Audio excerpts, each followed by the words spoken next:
যে বেড়া হ্যাঁ কি কন কাপড় আছে আছে কি কাপড় নেবেন? মেস কি কত করে? মেক্সি কোনটা নেবেন? রাউন্ড আছে, রজনী আছে, পাইপিং আছে, কোনটা লাগে? আমি বুড়ি মানুষ কালাতা নাগবো। কালাতা আছে, এই যে কালাতা আছে, এই যে কালা অরুণা আছে, এই যে কালা মেক্সি আছে। কালাতার দাম কত?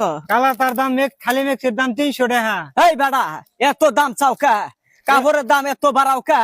কোম্পানি- একটা করে দিন যার একটা করে কাপড়ের দাম 100 টাকা করে বাড়াও। ও দিনকে ফিরিয়ে লাগছিল আমার 150 টাকা দাম মিসকে হাই দেখতে গেল, আমি নিলাম না। ওই দিন গাইছিল 150 টাকা, 150 টাকা, ওটা কুচনিয়ালা আসলে, এলা রজনী মেক্সি, এলার দাম বেশি। তো তোমার রজনী আর কুর্তি মূর্তি, তোমার মিসকের নাম কি? এটার নাম কি? এটার নাম হলো রজনী, এটা বুড়ি মাসের জন্য সবথেকে বেস্ট। পয়সা কম করে নাও, এত দাম চাও কা? বাড়ি কোনে? 2 টাকা কম দেন, বাড়ি ওয়েস্ট বেঙ্গল। মেলা দূর, হ্যাঁ এর জন্য তো দাম বেশি করে চাও বেড়া। গাড়ি ভাড়া একবার তুলে না যাবা।